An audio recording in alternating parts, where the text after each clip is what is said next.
ವೇದಿಕೆ ಮೇಲೆ ಕುಳಿತಿರುವ ಮುಖ್ಯ ಅತಿಥಿಗಳಿಗೂ ನಮಸ್ಕಾರ ಹಾಗೂ ನಿಮ್ಮೆಲ್ಲರಿಗೂ ನಮಸ್ಕಾರ. ನಾಡಪ್ರಭು ಕೆಂಪೇಗೌಡ ಜಯೋತ್ಸವಕ್ಕೆ ಹಾಗೂ ಸಮಾರಂಭಕ್ಕೆ ಕರೆಸೋದಕ್ಕೆ ಬಹಳ ಸಂತೋಷ ಆಗಿದೆ. ಹಾಗೆ ದೀಪುಗೆ ಥ್ಯಾಂಕ್ಸ್ ಹೇಳ್ತೀನಿ. ನಿಮ್ಮನ್ನೆಲ್ಲ ನೋಡಿ ತುಂಬ ಖುಷಿಯಾಯಿತು. ಇದೇ ಮೊದಲನೇ ಸತಿ ಈ ಸಮಾರಂಭಕ್ಕೆ ನಾನು ಬರ್ತಾ ಇರೋದು. ಭಾಳ ಖುಷಿ ಆಗ್ತಿದೆ. ಈಗಾಗಲೇ ಸರ್ ಹೇಳಿದ್ದಾರೆ, ಗಣ್ಯ ವ್ಯಕ್ತಿಗಳು ಮಾತಾಡಿದ್ದಾರೆ. ಸೊ ನಾನೇನು ಮಾತಾಡಿದ ಮಾತು ಕಡಿಮೆ, ಕೆಲಸ ಜಾಸ್ತಿ ನಾನು. ಸೊ ಇದೇ ರೀತಿ ನಿಮ್ಮ ಪ್ರೀತಿ ಪ್ರೋತ್ಸಾಹ ಸದಾ ನಮ್ಮ ಕಲಾವಿದರಿಂದ ಇರಲಿ ಅಂತ ಕೇಳ್ಕೊಂತ ಎರಡು ಮಾತನ್ನು ಮುಗಿಸ್ತಾ ಇದ್ದೀನಿ. ನಮಸ್ಕಾರ. ಕೊರಲಿದ್ದಾರೆ ಪ್ರಧಾನ ಕಾರ್ಯದರ್ಶಿಯಾದ ಪ್ರವೀಣ್ ಗೌಡರು. ನಮ್ಮೆಲ್ಲರಿಗೂ ನಮ್ಮ ಪ್ರೀತಿಯ ನೆಚ್ಚಿನ ನಮ್ಮ ಹೃದಯಕ್ಕೆ ಹತ್ತಿರವಾಗಿರ್ತಕ್ಕಂಥ ಅಧ್ಯಕ್ಷರಲ್ಲಿ ಕಾರ್ಯಕ್ರಮ ನಡೆಯಲ್ಲ. ಇವತ್ತೆಲ್ಲ ಇಷ್ಟೆಲ್ಲ ಕಾರ್ಯಕ್ರಮಗಳು ಆಗ್ತಿದೆ ಅಂತಂದ್ರೆ ನಮ್ಮ ಅಧ್ಯಕ್ಷ ಇದಕ್ಕೆ ಮೂಲ ಕಾರಣಕರ್ತರು. ಅವ್ರಿಗೂ ಸಹ ನನ್ನ ಸಂಘದ ಪರವಾಗಿ ಸ್ವಾಗತವನ್ನ ಕೋರ್ತೇನೆ. ಹಾಗೂ ಇಲ್ಲಿ ನಮ್ಮ ಧನಂಜಯ ಅವರು ಬಂದಿದ್ದಾರೆ, ಬಾರ್ ಕೌನ್ಸಿಲ್ ಚೇರ್ಮನ್ ಆದ ಮಾಜಿ ಚೇರ್ಮನ್ ಆದ ಮುನಿಯಪ್ಪ ಅವರು ಇದ್ದಾರೆ, ಮಾಜಿ ಕಾರ್ಯದರ್ಶಿಗಳಾದ ಗಂಗಾಧರ್ ಅವರು ಇದ್ದಾರೆ. ಹಾಗೂ ಎಲ್ಲರಿಗೂ ನಮಸ್ಕಾರ.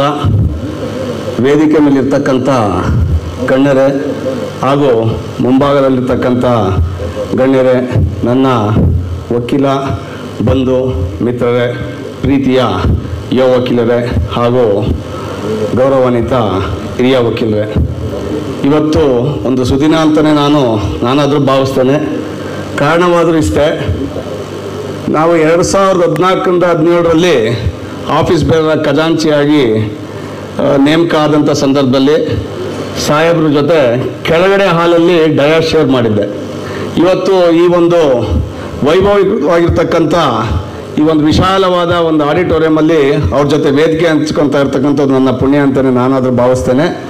ಈ ಸಂದರ್ಭದಲ್ಲಿ ತಮಗೆ ಗಮನಕ್ಕೆ ತರೋದಾದರೂ ಇಷ್ಟೇ, ಸಾಹೇಬರು ನಮಗೆ ಲಾಸ್ಟ್ ಟೈಮ್ ಅವರು ಪವರ್ ಮಿನಿಸ್ಟರ್ ಆಗಿದ್ದಾಗ ಇವತ್ತೇನು ನಮ್ಮ ಜನ್ರೇಟ್ರನ್ನ ಕೊಟ್ಟಿರ್ತಕ್ಕಂಥದ್ದು ನಮ್ಮ ಡಿ ಕೆ ಶಿವಕುಮಾರ್ ಸಾಹೇಬರು. ಹಾಗೂ ನಮ್ಮ ಈ ಚಾವಣಿ ಮೇಲೆ ಸೋಲಾರ್ ಇದನ್ನು ಹಾಕ್ಸ್ಕೊಡ್ತೀನಿ ಅಂತ ಸಹ ಹೇಳಿದ್ರು. ಆ ಟೈಮಲ್ಲಿ ನಾವು ಲೆಟ್ರನ್ನು ಸಹ ಕರೆಸ್ಪಾಂಡ್ ಮಾಡಿದ್ವಿ.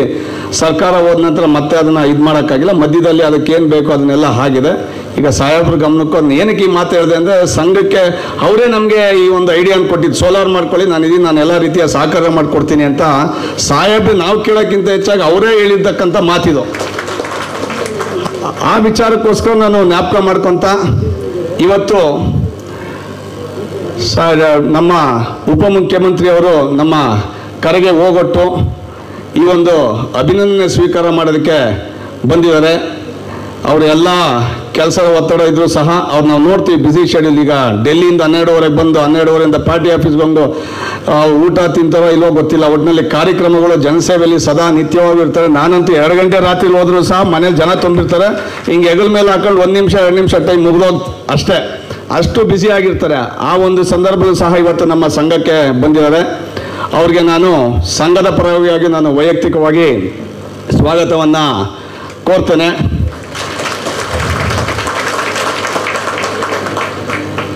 ಅದೇ ರೀತಿ ನಾವು ಈ ಸಂದರ್ಭದಲ್ಲಿ ಇವತ್ತು ಅಭಿನಂದನೆ ಏನಾದರೂ ಏನಕ್ಕೆ ಅಂತ ತಮ್ಮ ಗಮನಕ್ಕೆ ತರಬೇಕಾಗ್ತದೆ. ನಾವು ಬೆಳಗಾವಿ ಅಧಿವೇಶನದ ಸಂದರ್ಭದಲ್ಲಿ ವಿವೇಕ್ ರೆಡ್ಡಿ ಅವರು ನಾವು ಎಲ್ಲರೂ ಮತ್ತೆ ಇನ್ನು ಆಗಿನ ಪದಾಧಿಕಾರಿಗಳೆಲ್ಲ ಬೆಳಗಾವಿ ಚಲೋ ಹೋಗಿದ್ವಿ. ಹೆಚ್ಚು ಕಮ್ಮಿ 12 ಕಿಲೋಮೀಟರ್ಗಿಂತ ಹೆಚ್ಚಾಗಿ ನಾವು ಬೆಳಗಾವಿ ಟೌನಿಂದ ಆ ಒಂದು ವಿಧಾನಸೌಧ ಏನಿದೆ ಅಲ್ಲಿ ಸುವರ್ಣಸೌಧಕ್ಕೆ ನಾವು ನಡ್ಕೊಂಡು ಹೋಗಿದ್ದು ಪಾದಯಾತ್ರೆ. ಆ ಸಂದರ್ಭದಲ್ಲಿ ನಾವು ಬಿಸಿಲಲ್ಲಿ ನಡ್ಕೊಂಡು ಹೋಗ್ಬೇಕಾದ್ರೆ ಮೊಟ್ಟ ಮೊದಲನೇದಾಗಿ ನಮಗೆ ರಸ್ತೆಯಲ್ಲಿ ಅಡ್ಡವಾಗಿ ಸಿಕ್ಕಿದ್ದು ಅಂತಂದ್ರೆ ನಮ್ಮ DCM ಸಾಹೇಬರು. ಅವ್ರನ್ನ ಅಡ್ಡ ಹಾಕಿದ್ದೆ ನಾನು, ಹೆಮ್ಮೆ ಅಂತ ಹೇಳ್ಕೊಂತೀನಿ. ಅಡ್ಡ ಹಾಕ್ಬಿಟ್ಟು ಬಂದು ನಿಂತ್ಕೊಂಡ್ರು ಏನೋ ಅಂತಂದರು.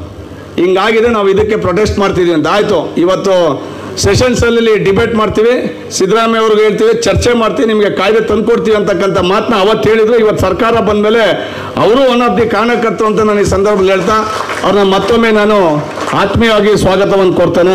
ಅದೇ ರೀತಿ ಇದಕ್ಕೆ ಕಾರಣಕರ್ತರಾದವರು ನಮ್ಮ ಶಶಿಕಿರಣ್ ಶೆಟ್ಟರು ಸಹ, ನಮ್ಮ ಅಡ್ವೊಕೇಟ್ ಜನರಲ್ಲು. ಈ ಸರ್ಕಾರ ಬಂದ ಮೇಲೆ ಈ ಒಂದು ಕಾಯ್ದೆನ ಬರೋದಕ್ಕೆ ಅದನ್ನು ಫ್ರೇಮ್ ಮಾಡಲಿಕ್ಕೆ ನಮ್ಮ ಶಶಿಕಿರಣ್ ಶೆಟ್ಟರು ಸಹ ಕಾರಣಭೂತರು. ಅವ್ರನ್ನ ನಾವು ನಮ್ಮ ಆ್ಯನ್ಯಲ್ ಡೇ ಸೆಲೆಬ್ರೇಷನ್ ಕರೆದಿದ್ವಿ. ಕಾರಣದಿಂದ ನಾನು ಕ್ಷಮೆ ಕೇಳ್ತಾ, ಅವ್ರು ಬರಲಿಲ್ಲ ಅಂತ ನಾನು ಈ ಸಂದರ್ಭ ಕ್ಷಮೆ ಕೇಳ್ತಾ ಅವರು ಸಹ ಬಂದಿದ್ದಾರೆ.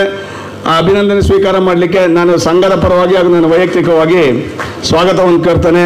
ಹಾಗೂ ಕೃಷ್ಣೇಗೌಡರು ನಾನೇನು ಪರಿಚಯ ಮಾಡಿಕೊಡೋ ಅವಶ್ಯಕತೆ ಇಲ್ಲ. ಅವ್ರು ನಮ್ಮ ಸಂಘಕ್ಕೆ ಸುಮಾರು ಬಾರಿ ಬಂದಿದ್ದಾರೆ, ನಮ್ಮನ್ನೆಲ್ಲ ನಗಿಸಿದ್ದಾರೆ, ಸುಮಾರು ವಿಚಾರಗಳನ್ನ ನಮ್ಮ ಗಮನಕ್ಕೂ ತಂದಿದ್ದಾರೆ. ಅವ್ರಿಗಿರ್ತಕ್ಕಂಥ ಜ್ಞಾನ ನಾವು ಯಾರು ಊಹಿಸ್ಲಿಕ್ಕೂ ಆಗಲ್ಲ. ಅಂಥ ಜ್ಞಾನಿ ಒಬ್ಬರು ನಮ್ಮ ಮುಂದೆ ಇವತ್ತಿದ್ದಾರೆ. ಅವರು ಎಲ್ಲ ಕಷ್ಟಗಳು ಕೆಲಸಗಳಿದ್ರು ಸಹ ಬದಿಗೊಟ್ಟು ಇವತ್ತು ಬಂದಿದ್ದಾರೆ. ಅವ್ರಿಗೂ ಸಹ ನಾನು ಈ ಸಂದರ್ಭದಲ್ಲಿ ಸಂಘದ ಪರವಾಗಿ ಹಾಗೂ ನಾನು ವೈಯಕ್ತಿಕವಾಗಿ ಸ್ವಾಗತವನ್ನು ಕೋರ್ತೇನೆ. ಅದೇ ರೀತಿ ನಮ್ಮ ಚಿತ್ರನಟಿಯಾದ ಪ್ರೇಮಾ ಮೇಡಮ್ ಅವರಿದ್ದಾರೆ. ನಾವು ಚಿಕ್ಕ ಹುಡುಗರಿಂದ ನೋಡ್ಕೊಂಬಂದಿದ್ವಿ, all fan of Prema madam. ಅವ್ರು ಇವತ್ತು ಅವ್ರನ್ನ ನೋಡ್ತಾ ಇತ್ತು ಅಂದರೆ ಆ ಒಂದು ಹೀರೋಯಿನ್ ಕಳೆ ಇನ್ನೂ ಈ ಏಜಲ್ಲೂ ಅವ್ರಿಗೆ ಕಮ್ಮಿ ಆಗಿಲ್ಲ. ನಾವು ನೋಡೋದು ಗೊತ್ತಾಗುತ್ತೆ. ಅವರು ಶೈನಿಂಗ್ ನೋಡ್ತಾ ಇತ್ತು ಅಂದರೆ ನಾನು ಕೆಳಗೋದಾಗ ಹೇಳ್ತೀವಿ, we are all big fan of you madam ಅಂತ ಹೇಳ್ತಾ ಇದ್ದೆ. ಅವರು ಸಹ ಈ ಒಂದು ಕಾರ್ಯಕ್ರಮಕ್ಕೆ ಅವರೆಲ್ಲ ಕೆಲಸಗಳನ್ನು ಬದಿಗಿಟ್ಟು ಬಂದಿದ್ದಾರೆ. ಅವ್ರಿಗೂ ಸಹ ನನ್ನ ಸಂಘದ ಪರವಾಗಿ ನಾನು ವೈಯಕ್ತಿಕವಾಗಿ ಸ್ವಾಗತವನ್ನು ಕೋರ್ತೇನೆ. ಅದೇ ರೀತಿ ವೇದಿಕೆ ಮೇಲೆ ನಮ್ಮ ಉಪಾಧ್ಯಕ್ಷರಾದ CS ಗಿರೀಶ್ ಕುಮಾರ್ ಇದ್ದಾರೆ, ಅವ್ರಿಗೂ ಸಹ ನಾನು ಸ್ವಾಗತವನ್ನು ಕೋರ್ತೇನೆ. ಶ್ವೇತಾ ರವಿಶಂಕರ್ ಇದ್ದಾರೆ, ಅವ್ರಿಗೂ ಸಹ ಸ್ವಾಗತವನ್ನು ಕೋರ್ತೇನೆ. ನಮ್ಮ ಸಿಟಿ ಯೂನಿಟ್ ಉಪಾಧ್ಯಕ್ಷರಾದ ಅಂಜನ್ ಕುಮಾರ್ ಇದ್ದಾರೆ, ಅವ್ರಿಗೂ ಸಹ ಸ್ವಾಗತವನ್ನು ಕೋರ್ತೇನೆ. ನಮ್ಮ ಜಂಟಿ ಕಾರ್ಯದರ್ಶಿಯಾದ ರಾಕೇಶ್ ಅವರಿದ್ದಾರೆ, ಅವ್ರಿಗೂ ಸಹ ಸ್ವಾಗತವನ್ನು ಕೋರ್ತೇನೆ.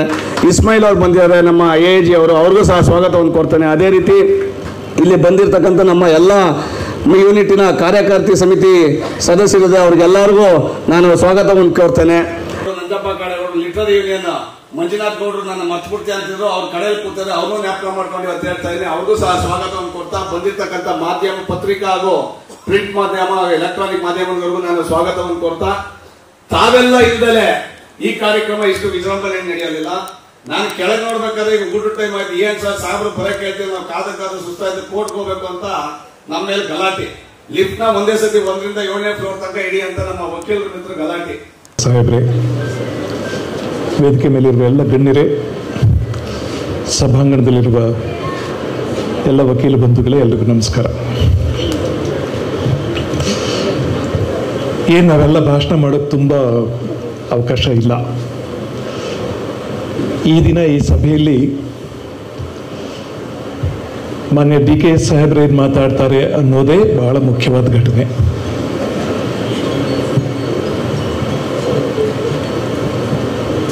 ಸ್ವಾಗತ ಮಾಡಿದವರು ಒಂದು ಮಾತು ಹೇಳಿದರು, ನಾವು ಕೃಷ್ಣೇಗೌಡರನ್ನು ಕರೆದವು, ಅವರು ಎಲ್ಲ ಕಾರ್ಯಗಳನ್ನು ಬದಿಗೊತ್ತಿ ಇಲ್ಲಿಗೆ ಬಂದಿದ್ದಾರೆ ಅಂತ. ಎಲ್ರಿಗೂ ಅದನ್ನೇ ಹೇಳ್ತಾರೆ. ನಮಗೇನು ಅಂತ ತಲೆ ಹೋಗೋ ಕೆಲಸ ಏನಿರಲಿಲ್ಲ.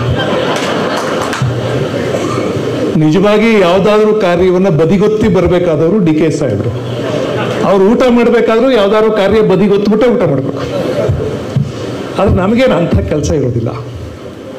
ಆದ್ದರಿಂದ ಮಾತಾಡೋಕೆ ಅವಕಾಶ ಇದ್ದರೆ ಹೆಚ್ಚು ಮಾತಾಡ್ತೀನಿ, ಬೇಡ. ಬಂಧುಗಳೇ, ಕೆಂಪೇಗೌಡ ಜಯಂತಿ ಆಚರಿಸ್ತಿದ್ದೇವೆ. ನಾನು ಈ ಜಗತ್ತನ್ನು ನೋಡೋ ಹಾಗೆ ಇವಾಗಿನ ಜಗತ್ತಲ್ಲಿ ತುಂಬ ಅಪರೂಪದ ಮೌಲ್ಯ ಅಂದರೆ ಕೃತಜ್ಞತೆ.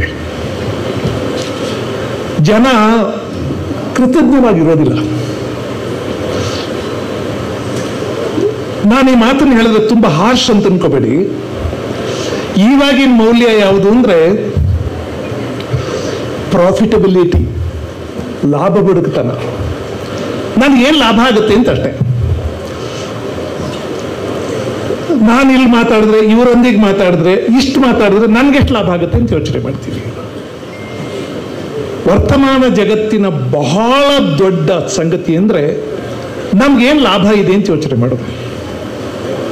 ಆದರೆ ಅಪರೂಪಕ್ಕೆ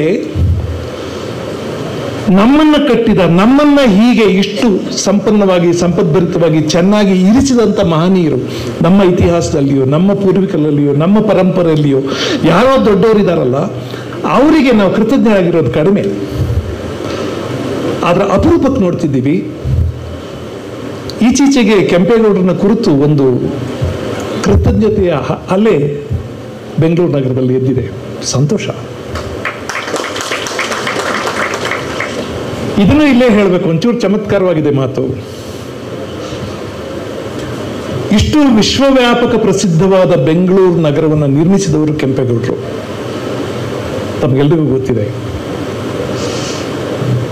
ಸನ್ಮಾನ್ಯ DK ಶಿವಕುಮಾರ್ ಸಾಹೇಬರು ಬಂದಿದ್ದಾರೆ ಇಲ್ಲಿಗೆ. 500 ವರ್ಷಗಳ ಹಿಂದೆ, ಸರಿಸುಮಾರು 500 ವರ್ಷಗಳ ಹಿಂದೆ ನಿರ್ಮಾಣವಾದ ಈ ನಗರವನ್ನು ಕೆಂಪೇಗೌಡರು ನಿರ್ಮಾಣ ಮಾಡಿದರಾದ್ರೆ ಇದೇ ನಗರವನ್ನ ಮತ್ತೆ ವಿಸ್ತರಿಸುವಂತ ಅವಕಾಶ ಇನ್ನೊಬ್ಬ ಕೆಂಪೇಗೌಡರ ಮಗನಿಗೆ ಬಂದಿದೆ. ಡಿ ಕೆ ಶಿವಕುಮಾರ್ ಅವ್ರ ತಂದೆ ಹೆಸರು ಕೆಂಪೇಗೌಡರು. ಅದು ಅವ್ರ ಕರ್ತವ್ಯ ಮತ್ತು ಅವ್ರಿಗೊಂದು ಅವಕಾಶ. ನಾನು ಸಾಮಾನ್ಯವಾಗಿ ಈ ಮಾತನ್ನು ಹೇಳ್ತೀನಿ, ರಾಜರು ಏನನ್ನಾದ್ರೂ ಕಟ್ಟಿದ್ರೆ ಇನ್ನು 500,000 ವರ್ಷಗಳ ಮುಂದಕ್ಕೆ ಯೋಚನೆ ಮಾಡ್ತಿದ್ರು. ಆ ಯೋಚನೆ ಮಾಡ್ತಿದ್ದು ಯಾಕೆಂದ್ರೆ ನಮ್ಮ ನಂತರ ನಮ್ಮ ತಲೆಮಾರಿನವ್ರು ಯಾರೋ ಮುಂದುವರಿತಾರೆ ಅಂತ. ನಾನಾದ ನಂತರ ನನ್ನ ಮಗ ಆದ್ಮೇಲೆ ನನ್ನ ಮೊಮ್ಮಗ ರಾಜನಾಗ್ತಾನೆ ಅಂತ. ಸಾಮಾನ್ಯವಾಗಿ ರಾಜಕಾರಣಿಗಳು 5 ವರ್ಷಕ್ಕೆ ಮಾತ್ರ ಬಂದು ಹೋಗೋರು ಅಲ್ವಾ. ಆದ್ರಿಂದ ಈ ಟರ್ಮಲ್ಲಿ ಏನ್ ಮಾಡೋಕ್ಕಾಗುತ್ತೆ ಅಂತ ಯೋಚನೆ ಮಾಡ್ತಾರೆ.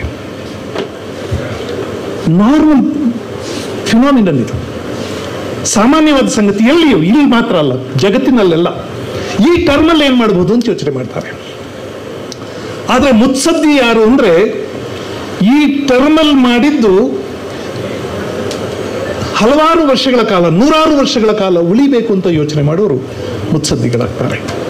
ಅಂಥದ್ದೊಂದು ಅಪರೂಪದ ಅವಕಾಶ ಸನ್ಮಾನ್ಯ ಡಿ ಕೆ ಶಿವಕುಮಾರ್ ಸಾಹೇಬರಿಗೆ ಬಂದಿದೆ. Bengaluru is a cosmopolitan city. Cosmopolitanism ಅನ್ನುವುದರ ಗುಡ್ ಅಂಡ್ ಬ್ಯಾಡ್ ಎಲ್ಲ ನಿಮಗೆ ಗೊತ್ತಿದೆ. ಗುಡ್ ಏನು ಅಂದ್ರೆ, ಒಳ್ಳೆಯದೇನು ಅಂದ್ರೆ ಜಗತ್ತಿನ ಎಲ್ಲ ಬೆಸ್ಟ್ ಅನ್ನೋದನ್ನ ಅಟ್ರಾಕ್ಟ್ ಮಾಡುತ್ತದೆ. ಬೆಂಗಳೂರಿನಲ್ಲಿ best knowledge is available. Best doctors, best advocates, best engineers, best architects, best writers. ನೀವು ಪ್ರಪಂಚದ ಬೆಸ್ಟ್ ಅಡ್ವೊಕೇಟ್ಸ್ ಹೇಳಿದೆ ಸರ್.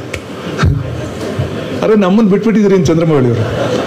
ನಿಮ್ಮ ಎದುರಿಗೆ ಇರುವಾಗ ಹೆಂಗ್ ಬಿಟ್ಬಿಡೋದು, ಇಲ್ಲದೆ ಇದ್ದಾಗ ಬಿಟ್ಬಿಡ್ಬೋದು, ಗೊತ್ತಿಲ್ಲ. ಸೊ ಕಾಸ್ಮೋಪಾಲಿಟನ್ ಅನ್ನೋದು ಬೆಸ್ಟ್ ಅನ್ನೋದು ಏನಿದೆ ಅದೆಲ್ಲವನ್ನೂ ಅಟ್ರಾಕ್ಟ್ ಮಾಡುತ್ತೆ. ಆದರೆ ನೆಗೆಟಿವ್ ಏನು ಅಂದ್ರೆ, ಒಂದು ನಗರ, ಒಂದು ಪ್ರದೇಶ ಕಾಸ್ಮೋಪಾಲಿಟನ್ ಆಗ್ತಿದ್ದ ಹಾಗೆ ಸ್ಥಳೀಯವಾದದ್ದನ್ನೆಲ್ಲ ನಜ್ಜುಗುಜ್ಜು ಮಾಡಿಬಿಡುತ್ತೆ. ಸ್ಥಳೀಯವಾದದ್ದು ಉಳಿಯೋದಿಲ್ಲ. ಆದ್ರಿಂದ ಸ್ಥಳೀಯರು ಯಾವಾಗಲೂ ನಾವು ಉಳ್ಕೋಬೇಕು ಅಂತ they will always B crying. ನಾವು ಉಳ್ಕೋಬೇಕು, ನಮ್ಮ ಸಂಸ್ಕೃತಿ, ನಮ್ಮ ಭಾಷೆ, ನಮ್ಮ ಸಂಪ್ರದಾಯ, ನಮ್ಮ ಆಚಾರ ವಿಚಾರ ಎಲ್ಲವೂ ಉಳಿಬೇಕು ಅಂತ. ಅದರಿಂದ ಇವೆರಡು ಏಕಕಾಲದಲ್ಲಿ ಬದುಕ್ತಿರ್ತವೆ, ಏಕಕಾಲದಲ್ಲಿ ಒಂದಕ್ಕೊಂದು ಘರ್ಷಿಸ್ತಾ ಇರ್ತವೆ, ಒಂದಕ್ಕೊಂದು ಸ್ಪರ್ಶಿಸ್ತವೆ ಮತ್ತು ಒಂದಕ್ಕೊಂದೊಂದು ಘರ್ಷಿಸ್ತವೆ. ನಾನು ಬರುವಾಗ ಸುಮ್ಮನೆ ನೋಡ್ಕೊಂಡು ಬರ್ತಾ ಇದ್ದೆ, ಕನಕಪುರ ರೋಡ್ ಕಡೆಯಿಂದ ಬಂದೆ ಇಲ್ಲಿಗೆ. ಬರುವಾಗ ಅಲ್ಲೆಲ್ಲ ಒಂದು ಪಿಳೆಕಮ್ಮನ ದೇವಸ್ಥಾನ ಅಂತಿತ್ತು. ಪಿಳೆಕಮ್ಮನ ದೇವಸ್ಥಾನನೂ ಇದೆ, ಅದು ಸ್ವಲ್ಪ ಎದುರುಗಡೆ ಫೋರಂ ಮಾಲ್ ಕೂಡ ಇದೆ. ಅದು ಇದು ಅದನ್ನ ಪರಸ್ಪರ ವ್ಯಂಗ್ಯ ಮಾಡ್ತಿರ್ತವೆ. ಫೋರಂ ಮಾಲ್ ನಾನು ಹೆಂಗ್ ನಿಂತಿದ್ದೀನಿ ನೋಡು ಅಂತ, ಪಿಳೆಕಮ್ಮ ನೀನಿರ್ಬೋದು, ನಾನು ಇದ್ದೀನಿ ಇಲ್ಲಿ ಅಂತ. ಈ ಥರದ ವ್ಯಂಗ್ಯ ಈ ಕಾಸ್ಮೋಪಾಲಿಟನ್ ಸಿಟಿಗಳಿರುತ್ತೆ. ಏಕಕಾಲದಲ್ಲಿ ಜನ ಸ್ಥಳೀಯರಾಗಿಯೂ ಬದುಕ್ತಿರ್ತಾರೆ, ಅದೇ ಕಾಲದಲ್ಲಿ ಯೂನಿವರ್ಸಲ್ ಆಗಿ ಕೂಡ ಬದುಕ್ತಿರ್ತಾರೆ. ಒಂದು ನಗರ ಸ್ಥಳೀಯವಾಗಿಯೂ ಬದುಕೋದು, ಈಗ ಇವನ್ ಮಾತು ಹೇಳ್ತಾರಲ್ಲ, leave globally with local reflections ಅಂತಾರೆ. ಲೀವ್ ಗ್ಲೋಬಲಿ, ನೀವು ಜಗತ್ತಿನಲ್ಲಿ ಬದುಕಬೇಕು ವಿತ್ ಲೋಕಲ್ ರಿಫ್ಲೆಕ್ಷನ್ಸ್. ನೀವು ಸ್ಥಳೀಯವಾದನ್ನು ಬಿಡದೆ ಜಗತ್ತನ್ನು ಆವಾಹಿಸಿಕೊಳ್ಬೇಕು, ಜಗತ್ತನ್ನು ಸ್ವೀಕರಿಸಬೇಕು. ಪುಣ್ಯಾತ್ಮ ಕೆಂಪೇಗೌಡರು ಇವತ್ತೂ ಕೂಡ ನೆನಪಿಸಿಕೊಳ್ಳುವಂಥ, ಬಹುಶಃ ಭಾರತದ ರಾಜರಿಗೆ ಒಂದು ಆದರ್ಶ ಅನ್ನುವಂಥ ಅದ್ಭುತವಾದ ಕೆಲಸ ಮಾಡಿದ್ದಾರೆ.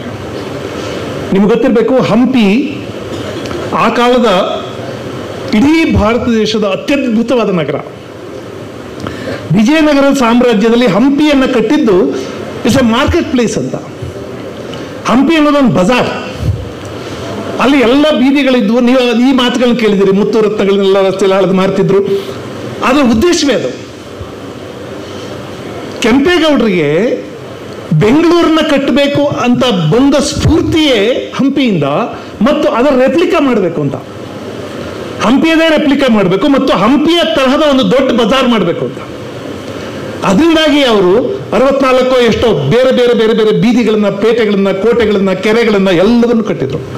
ನಾನು ಬಹಳ ಸಲ ಹೇಳ್ತಿದ್ದೆ, ಕೆಂಪೇಗೌಡರಿಗೆ 5 ಫಾರ್ಮುಲಾ: ಗುಡಿ, ಕೆರೆ, ಕೋಟೆ, ಪ್ಯಾಟೆ, ಉದ್ಯಾನ. ಒಂದು ನಗರ ಸಮಗ್ರವಾಗಿರ್ಬೇಕಾದ್ರೆ, ಪರಿಪೂರ್ಣವಾಗಿರ್ಬೇಕಾದ್ರೆ ಇದಿರಬೇಕು: ಗುಡಿ, ಮನುಷ್ಯನಿಗೆ ಧಾರ್ಮಿಕತೆ ಇರಬೇಕು, ದೈವ ಭಕ್ತಿ ಇರಬೇಕು, ದೈವ ಭೀತಿ ಇರಬೇಕು. ಅದಕ್ಕೆ ಗುಡಿ, ಕೆರೆ ಸಮೃದ್ಧವಾಗಿ ನೀರಾವರಿ ಆಗಬೇಕು, ಕುಡಿಯಕ್ಕೆ ನೀರು ಸಿಗಬೇಕು, ಉದ್ಯಾನ ಸೌಂದರ್ಯಕ್ಕೆ, ಕೋಟೆ ಭದ್ರತೆಗೆ, ಪೇಟೆ ವಾಣಿಜ್ಯ ವ್ಯವಹಾರಗಳಿಗೆ. ಆ ಕಾಲದ ಅಗತ್ಯಗಳು ಏನೋ ಅದೆಲ್ಲವನ್ನೂ ಕೆಂಪೇಗೌಡರು ಕೊಟ್ಬಿಟ್ರು. ಆದರೆ ಕಾಲಾಂತರದಲ್ಲಿ ಮನುಷ್ಯನ ಅವಶ್ಯಕತೆಗಳು ಬೇರೆ ಆಗ್ತವೆ. ಆದರೆ ಬೇರೆ ಆಗುವಾಗೆಲ್ಲ ಸನ್ಮಾನ್ಯ ಡಿ ಕೆ ಶಿವಕುಮಾರ್ ಸಾಹೇಬ್ರಿದ್ದಾರೆ, ನಾನು ಇಂಥ ಮಾತುಗಳನ್ನ ಹೇಳೋದು ಸ್ವಲ್ಪ ದಾಷ್ಟ್ಯ. ಅಭಿವೃದ್ಧಿ ಅನ್ನೋದು ಈ ಕಾಲದ ಒಂದು ಬಹಳ ದೊಡ್ಡ ಮಂತ್ರ. ಎಲ್ಲ ಕಡೆ ಎಲ್ಲ ರಾಜ್ಯಗಳಲ್ಲೂ ಅಭಿವೃದ್ಧಿ ಅಭಿವೃದ್ಧಿ ಅಭಿವೃದ್ಧಿಯಿಂದ. ಆದರೆ ಅಭಿವೃದ್ಧಿಯ ಹಿಂದೆ ಇನ್ನೊಂದು ಕಷ್ಟ ಇರುತ್ತೆ. ಅಭಿವೃದ್ಧಿ ಏಕಮುಖವಾದದ್ದು.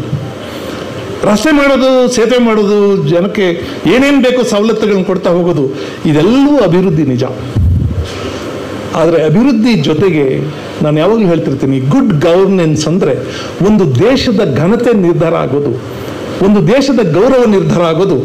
ಇಲ್ಲಿ ಎಷ್ಟು ದೊಡ್ಡ ಸೇತುವೆಗಳನ್ನ, ಎಷ್ಟು ದೊಡ್ಡ ರಸ್ತೆಗಳನ್ನ, ಎಷ್ಟು ದೊಡ್ಡ ಕಟ್ಟಡಗಳನ್ನ ಕಟ್ಟಿದ್ದೀರಿ ಅನ್ನೋದು ಅಷ್ಟೇ ಅಲ್ಲ, ಅದಕ್ಕಿಂತ ಹೆಚ್ಚಾಗಿ A credible system, A system with credibility, A trust worthy system. Government, ನೀವು ಡಾಕ್ಟರ್ ಹತ್ರ ಹೋದ್ರೆ ಈ ಡಾಕ್ಟರ್ ನನಗೆ ಮೋಸ ಮಾಡಲ್ಲ ಅನ್ನೋ ನಂಬಿಕೆ ಇದ್ರೆ it's A trust worthy system.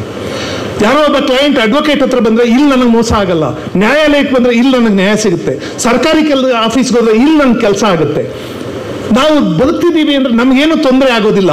ಈ ತರಹದ ಒಂದು ವಿಶ್ವಾಸಾರ್ಹ ವ್ಯವಸ್ಥೆ ನಿರ್ಮಾಣ ಆಗದೆ ಇದ್ರೆ ಇನ್ನುಳಿದ ಎಲ್ಲ ಡೆವಲಪ್ಮೆಂಟ್ ವೇಸ್ಟ್ ಆಗಿಬಿಡುತ್ತೆ. ಹಾಗಂತ ಡೆವಲಪ್ಮೆಂಟ್ ವೇಸ್ಟ್ ಅಂತ ಕೂಡ ನಾನು ಹೇಳಲ್ಲ. ಯಾಕೆಂದ್ರೆ ಡೆವಲಪ್ಮೆಂಟ್ ಆಗದೆ ಇದ್ರೆ ಮನುಷ್ಯ ನೆಮ್ಮದಿಯಾಗೇ ಇರಲ್ಲ. ಬೇಸಿಕ್ ಅಮ್ಯುನಿಟೀಸ್, ಬೇಸಿಕ್ ನೆಸೆಸರೀಸ್ ಅವ್ನು ಫುಲ್ಫಿಲ್ ಆಗದೆ ಇದ್ರೆ, ಒಂದಿಷ್ಟು ದುಡ್ಡಿಲ್ಲದೆ ಮನುಷ್ಯ ಮಾನವಾಗೂ ಬದುಕಕ್ಕಾಗಲ್ಲ ಅಲ್ವಾ? ನಾವು ಮಾತಾಡುವಾಗ ಫಿಲಸಾಫಿಕಲ್ ಆಗಿ ಮಾತಾಡ್ತೀವಿ, ಮನುಷ್ಯನಿಗೆ ದುಡ್ಡು ಮುಖ್ಯ ಅಲ್ಲ ಗುಣ ಮುಖ್ಯ ಅಂತೆಲ್ಲ ಹೇಳ್ತೀವಿ. ದುಡ್ಡು ಇದ್ರೆ ಗುಣ ಇಟ್ಕೋಬೋದು ಸರ್. ದುಡ್ಡಿಲ್ಲದೆ ಇದ್ರೆ ಗುಣ ಇಟ್ಕೊಳ್ಳೋಕ್ಕೆಲ್ಲ ಆಗಲ್ಲ. ಒಂದಿಷ್ಟು ದುಡ್ಡು ಇರಬೇಕು. ಆದರೆ ಮನುಷ್ಯನ ಏಕೈಕ ಗುರಿ ದುಡ್ಡಲ್ಲ. ಒಂದು ರಾಜ್ಯದ ದೇಶದ ಏಕೈಕ ಗುರಿ ಬರೀ ಅಭಿವೃದ್ಧಿ ಅಲ್ಲ. The system should be A trust worthy system. ಒಂದು ವಿಶ್ವಾಸಾರ್ಹವಾದ ವ್ಯವಸ್ಥೆ ಇದ್ದರೆ, ಒಂದು ವಿಶ್ವಾಸಾರ್ಹವಾದ ಸರ್ಕಾರ ಇದ್ದರೆ, ಒಂದು ವಿಶ್ವಾಸಾರ್ಹವಾದ ನ್ಯಾಯಾಲಯ ಇದ್ದರೆ, ಒಂದು ವಿಶ್ವಾಸಾರ್ಹವಾದ ಕಾರ್ಯಾಂಗ ಇದ್ದರೆ, ವಿಶ್ವಾಸಾರ್ಹವಾದ ಮೇಷ್ಟ್ರುಗಳಿದ್ದರೆ, ಆಗ ಸಮಾಜಕ್ಕೊಂದು ಘನತೆ ಗೌರವ ಬರುತ್ತೆ. ಪುಣ್ಯಾತ್ಮ ಕೆಂಪೇಗೌಡರು ಒಂದು ವಿಶ್ವಾಸಾರ್ಹವಾದ ಸಿಸ್ಟಮ್ ಅನ್ನು ಕಟ್ಟಿದವರು. ತಾವೇ ವಿಜಯನಗರಕ್ಕೆ ಅತ್ಯಂತ ವಿಶ್ವಾಸಾರ್ಹವಾಗಿದ್ದಂಥ ಸಾಮಂತರಾಗಿದ್ದವರು. ವಿಜಯನಗರ ಸಾಮ್ರಾಜ್ಯ ದುರ್ಬಲವಾದಾಗ ಹಲವಾರು ಜನ ದೊರೆಗಳು ತಾವು ಸ್ವಾತಂತ್ರ್ಯ ಘೋಷಿಸ್ಕೊಬಿಟ್ರು. ಆದರೆ ಅಂಥ ಶಕ್ತಿ ಇದ್ದೂ ಕೂಡ ಕೆಂಪೇಗೌಡರು ಘೋಷಿಸ್ಕೊಳ್ಳಿಲ್ಲ. ಕೆಂಪೇಗೌಡರು ನಿಷ್ಠರಾಗಿ ಉಳಿದ್ರು. ನಿಷ್ಠರಾಗಿ ಮಾತ್ರ ಅಲ್ಲ, ಒಂದು ಅನಿವಾರ್ಯ ಪರಿಸ್ಥಿತಿಯಲ್ಲಿ ಕೆಂಪೇಗೌಡರಿಗೆ ಸೆರೆವಾಸವನ್ನು ವಿಧಿಸಿದರೂ ಕೂಡ ತನ್ನ ಪ್ರಭುತ್ವಕ್ಕೆ ವಿಶ್ವಾಸಾರ್ಹವಾಗಿ ಉಳಿದ್ರು. ಅಂಥದ್ದೊಂದು ವಿಶ್ವಾಸಾರ್ಹ ರಕ್ತಧಾರೆ ಕೆಂಪೇಗೌಡರು. ಅಂಥ ಪುಣ್ಯಾತ್ಮನ ಸ್ಮರಣೆ ಮಾಡ್ತಿದ್ದೇವೆ. ನಾನು ಹೇಳಿದ್ನಲ್ಲ, ಕೆಂಪೇಗೌಡರು ಕಟ್ಟಿದ ಊರನ್ನು ಇನ್ನೊಬ್ಬರು ಕೆಂಪೇಗೌಡರ ಮಗ ಈಗ ವಿಸ್ತರಿಸುವಂಥ ಒಂದು ಮಹತ್ತರವಾದ ಜವಾಬ್ದಾರಿಯನ್ನು ಹೊತ್ತಿದ್ದಾರೆ. ಎಲ್ಲ ಅಂಗಗಳಿಂದ, ಎಲ್ಲ ಡೈಮೆನ್ಷನ್ಸಿಂದ, ಎಲ್ಲ ಆಯಾಮಗಳಿಂದ ಬೆಂಗಳೂರು ಪರಿಪೂರ್ಣವಾಗಬೇಕು. ಬೆಂಗಳೂರು ದೊಡ್ಡದಾಗೋದಲ್ಲ, ಬಿಗ್ ಬ್ಯಾಂಗ್ಳೂರ್ ಅಲ್ಲ, it is greater Bangalore. Great Bangalore ಬೇರೆ, ಬಿಗ್ ಬ್ಯಾಂಗ್ಳೂರ್ ಬೇರೆ. ಈ ಮನುಷ್ಯನ ಈಸ್ ಅ ಬಿಗ್ ಮ್ಯಾನ್ ಅನ್ನೋದು ಬೇರೆ, ಈಸ್ ಅ ಗ್ರೇಟ್ ಮ್ಯಾನ್ ಅನ್ನೋದು ಬೇರೆ. So it is an opportunity blessed on Shri Shivakumar ji to build a great Bangalore. ಒಂದು ಮಹತ್ತಾದ ಮಹಾನ್ ನಗರವನ್ನು ಕಟ್ಟುವಂಥ ಒಂದು ಅವಕಾಶ ಸಾಹೇಬರಿಗೆ ಬಂದಿದೆ. ನಾವೆಲ್ಲರೂ ಅವ್ರನ್ನ ತುಂಬ ಗೌರವದಿಂದ ಮತ್ತು ಅವರ ದಕ್ಷತೆಯನ್ನು, ಅವರ ಸಾಮರ್ಥ್ಯವನ್ನು ಬಹಳ ಗೌರವದಿಂದ ಎದುರು ನೋಡ್ತೀವಿ. ಆ ಗೌರವವನ್ನು ಅವರು ಉಳಿಸ್ಕೊಳ್ತಾರೆ ಅನ್ನುವ ನಂಬಿಕೆ ಇದೆ. ಮತ್ತು ಸಮಾಜ ಅವರನ್ನು, ಅವ್ರ ಮೇಲೆ ಇಟ್ಟ ನಂಬಿಕೆಗೆ ಅವರು ಸಮಾಜಕ್ಕೆ ಪ್ರತಿಯಾಗಿ ಒಂದು ಅದ್ಭುತವಾದದ್ದನ್ನು ಕೊಡ್ತಾರೆ ಅಂತ ನಾವು ಭಾವಿಸಬಹುದಾಗಿದೆ. ಅವರಿಲ್ಲಿಗೆ ಬಂದದ್ದಕ್ಕೆ ನನಗೂ ಸಂತೋಷ ಆಗಿದೆ. ಈ ವೇದಿಕೆಯನ್ನು ಅವ್ರ ಜೊತೆ ಹಂಚಿಕೊಂಡಿದ್ದು ನನಗೂ ಸಂತೋಷ ಆಗಿದೆ. ನಿಮ್ಮೆಲ್ಲರಿಗೂ ನಮಸ್ಕಾರ ಹೇಳಿ ಅಧ್ಯಕ್ಷರಿಗೆ ಮತ್ತು ಎಲ್ಲ ಅತಿಥಿಗಳಿಗೆ ಸನ್ಮಾನ್ಯ ಶಿವಕುಮಾರ್ ಸಾಹೇಬರಿಗೆ ನಮಸ್ಕಾರ ಹೇಳಿ ನನ್ನ ಮಾತು ಮುಗಿಸ್ತೀನಿ. ನಮಸ್ಕಾರ.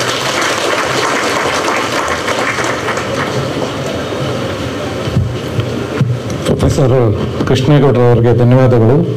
ಈಗ chief minister Shri D.K. Shivakumar, president Vivek Reddy, professor Krishnegowda, Shrimati Prema, Additional Advocate General Ismail, all on the dais and off the dais, my friends. Professor ಕೃಷ್ಣೇಗೌಡರು ಹೇಳಿದ್ರು, ನಾಡಪ್ರಭು ಕೆಂಪೇಗೌಡರು 500 years ಬ್ಯಾಕ್ ಡೆವಲಪ್ಮೆಂಟ್ ಮಾಡಿ ಇನ್ನೂ the development can be seen ಅಂತ. ಕೆಂಪೇಗೌಡರ ಹೆಸರು ನಮ್ಮ DCM ಹೆಸರಲ್ಲೂ ಇದೆ, ಅವ್ರ ಫಾದರ್ ಹೆಸರು ಇದೆ ಅಂತ. ಇನ್ ನೆಕ್ಸ್ಟ್ 500 years ಅವರಿಗೆ ವಿಷನ್, ಐಡಿಯಾ, ಹಾರ್ಟ್ ಮತ್ತೆ ಪೋರ್ಟ್ಫೋಲಿಯೋನೂ ಇದೆ. ನೆಕ್ಸ್ಟ್ 500 yearsಗೆ we expect our honourable deputy chief minister to develop. I am sure he will develop Bangalore for next 500 years at least. ನಾವೆಲ್ಲ DCM ಅವರು ಮಾತು ಕೇಳಕ್ಕೆ ಕಾಯ್ತಿದ್ದೀವಿ. ವಾಟ್ ಈಸ್ ಇಂಪಾರ್ಟೆಂಟ್ ಈಸ್ ನಮಗೆ ಒಂದು lawyers academy in the lines of judicial academy ಎಲ್ಲಿ ಜಡ್ಜಸಿಗೆ training ಆಗುತ್ತೆ. ನಮ್ಮ ರೂರಲ್ ಏರಿಯಾಸಿಂದ ತುಂಬ ಲಾಯರ್ಸ್ ಬರ್ತಾರೆ. ಅವರಿಗೆ ಇದ್ಬಿಟ್ಟು professor, teachers, retired high court judges, senior advocates ಬಂದು ಟ್ರೈನ್ ಮಾಡಬೇಕು. We need some land where we can train young members of the bar on day to day basis. Some area ಬೇರೆ ಸ್ಟೇಟ್ಸಲ್ಲೆಲ್ಲ ಆಗಿದೆ. We request our Honorable Deputy Chief Minister to look into it, which is very, very important, especially for future generations of good lawyers. Training is basic requirement. So therefore, I make this humble request before our Honorable Deputy Chief Minister to kindly have a look at it. In fact, ನಮ್ಮ President Vivek Reddy ಅವರು ಅದ್ರ ವಿಷಯ ಹೇಳಿದ್ದಾರೆ. One of the aspect ನಾನು ಇವಾಗ DCM ಅವರನ್ನ ಚಿಕ್ಕವನಿಂದ ನೋಡಿದ್ದೀನಿ. Is a doer. ಒಂದ್ಸಲಿ ಡಿಸೈಡ್ ಮಾಡಿದ್ರೆ, ಇವಾಗ ಫಾರ್ ಎಕ್ಸಾಂಪಲ್ ಲಿಫ್ಟಲ್ಲಿ ಬರುವಾಗ ನಾವು ಅಡ್ವೊಕೇಟ್ಸ್ ಅಸೋಸಿಯೇಷನ್ ಏನು ಮಾಡೋಕ್ಕಾಗತ್ತೆ ಹೇಳಿ ಅಂತ. ಈ request has to tell what you wants. ಜಾಗ ಇದ್ರೆ ಲಿಫ್ಟಾ, ಲೈಬ್ರರಿನ ಏನು ಅಂತ. ಸೊ ದೇರ್ಫೋರ್ ಅವರು we are sure that he will cater to our needs. So we await to hear from our Honorable CM. I thank this Advocate Association this opportunity to speak on this day. Thank you. Submit the representation to the Honorable Deputy Chief Minister to provide solar for our entire association. So request the office bearers, President and the General Secretary to submit the representation in this regard. Thank you.